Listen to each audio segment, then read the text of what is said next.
and present petitions. In the past few weeks, we have all witnessed the direct and robust exercise of these rights and freedoms by Kenyans who called on their government to pay attention to urgent national issues and to prioritize necessary changes and reforms to actualize their aspirations. It is with deep regret that I have to say that many Kenyans lost their lives and others seriously injured as a result of disturbances occasioned by lawless activity during these protests. This is not how and where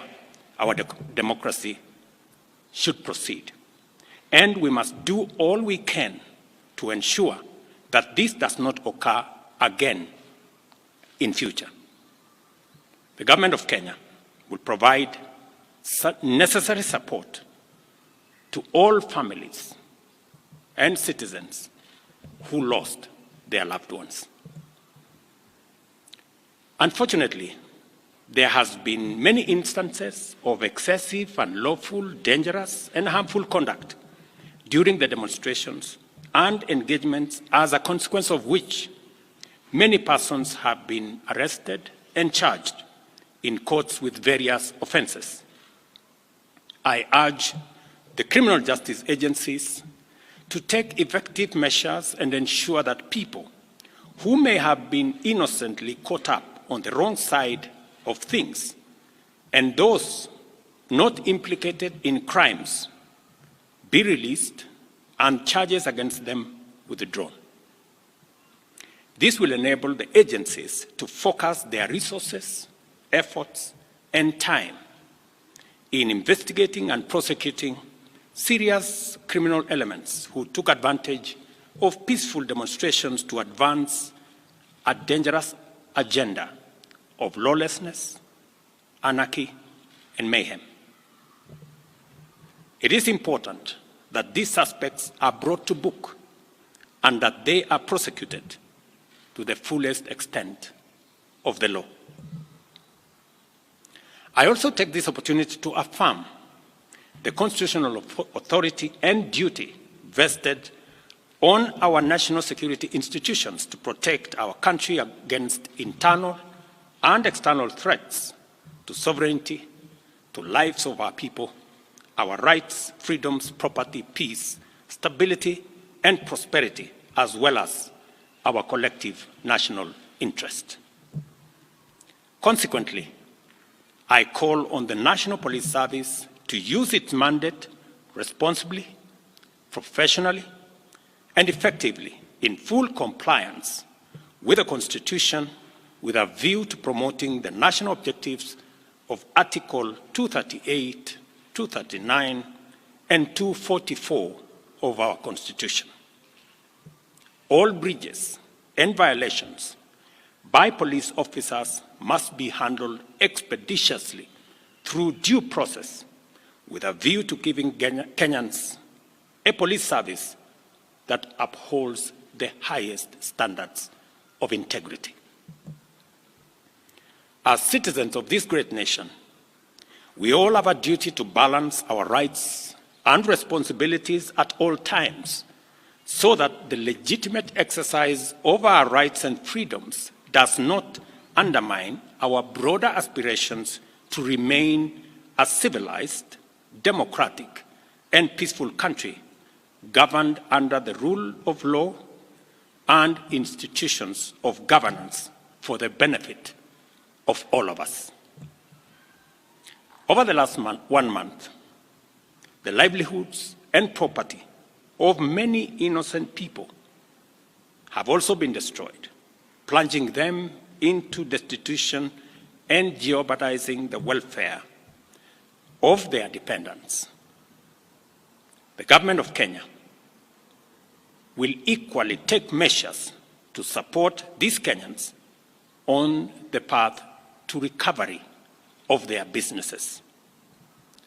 I direct the relevant ministries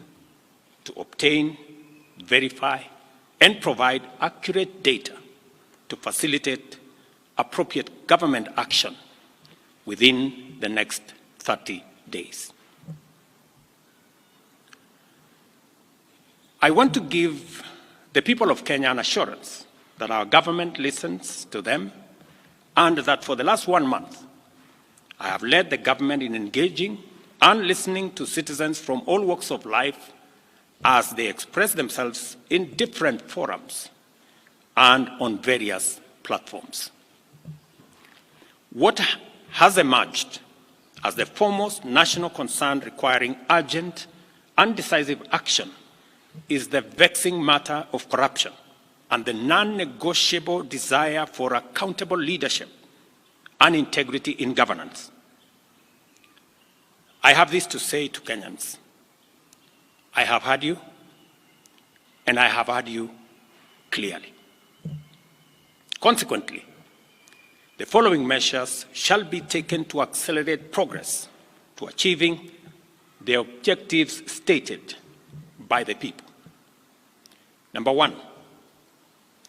I will be proposing amendments to the Evidence Act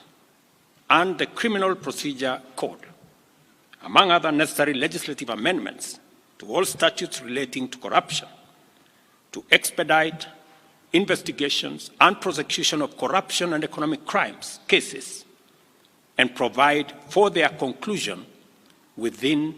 6 months. We shall also be proposing amendments to the Witness Protection Act to overhaul the statutory and institutional framework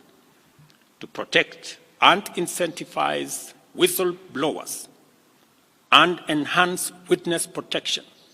making it easier and safer for citizens to come forward and report corruption as well as other criminal activities.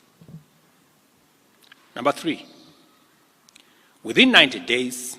we shall propose amendments to the Public Finance Management Act and Public Procurement and Disposal Acts to overhaul the institutional and operational framework of public procurement, which has been identified as the epicenter of corruption, conflict of interest, and abuses of office in the public sector, with a view to deploying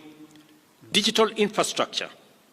within the next 6 months. The aim of this measure is to provide an open and transparent public procurement platform which gives open, real-time, and end-to-end public visibility of public procurement from advertisement to award of contract and to whom it is awarded and what amount the people of Kenya will pay. Number four, I have engaged with the parliamentary leadership and asked Parliament to expeditiously pass the Conflict of Interest Bill with the explicit caveat that I shall veto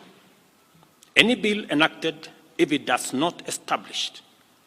the highest bar with respect to accountability,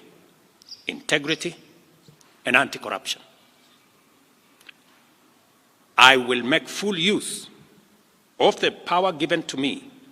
under Article 115 of the Constitution to make sure that the bill meets the appropriate standards set out in the original bill. Number five, while fully respecting the independence of the national justice, law, and order institutions,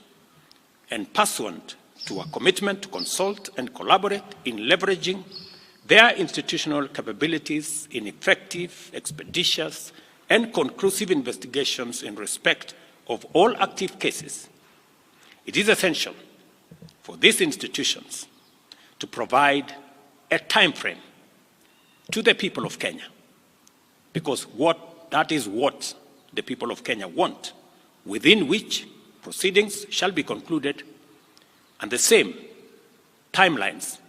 clearly communicated to the public. Number six,